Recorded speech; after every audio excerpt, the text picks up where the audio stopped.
In 1984, it was the unforgettable fire. 3 years later, U2 are back with the Joshua Tree. Thursday night, MTV presents the world premiere of a sneak preview video from U2, With or Without You. You can see it every hour on the hour Thursday from 7 p.m. through midnight Eastern Time. U2's brand new video, only on MTV. Julie Brown with the MTV News. What new album has sold 1 million copies in advance and is just hit record stores today? U2's new LP. It's called The Joshua Tree, and the latest date to be confirmed for their American tour is April the 7th, where they're going to perform at the Summit in Houston. Talk about the luck of the Irish. As the week began, U2's long-awaited album, The Joshua Tree, arrived in record stores all over the world. One fan told us why he couldn't wait to get the record home. I hope to have a good record that I can play very loudly and annoy my neighbors. Now U2 is making their own news on the record charts. Their 6th LP, The Joshua Tree, entered the Billboard album chart at number 7. That makes it the band's first top 10 album right out of the box.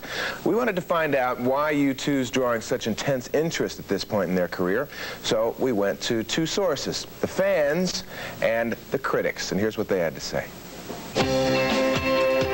The Joshua Tree is located in the California desert. A Mormon legend claims the tree was called the praying plant and that its twisted branches suggested the prophet Joshua pointing the way to the promised land.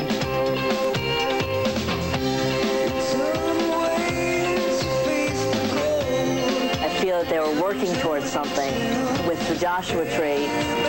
They've really gotten there. I think it has a lot of the sort of poetry of The Unforgettable Fire, but it's more focused in that record, and it has a lot of the force of war. I think that U2 is one of the few bands that succeed both as arena rockers and as artists, and I think on this record they almost sound like they're embarrassed by their arena rock side. There aren't any songs that really kick butt. I find it extremely spiritual, very spiritual, which I think they have a strange mystery and spiritualism attached to them. They see the good in America and the good of what America could be, and they also see the potential for evil. I think it's a very serious, political, spiritual, humanistic statement about caring, about being aware of the horrors of the world. I think the band's greatest strength is passion and commitment. We see U2 really sort of expanding and incorporating the influences of blues and country, the kinds of things that had never really surfaced on their album before.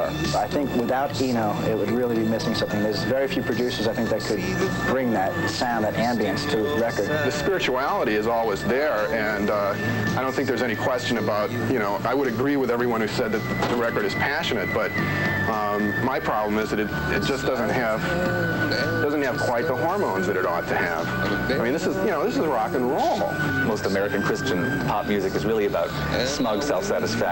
This is about spiritual struggle and political struggle and love, all intertwined in a way that you can't separate one from the other. And I think it's just an incredibly passionate and beautiful record. A ticket for one of the upcoming U2 shows is now worth a small fortune. $15 tickets are going for as much as $150. Here they are for free. In the number 3 spot on the countdown, this is U2, With or Without You.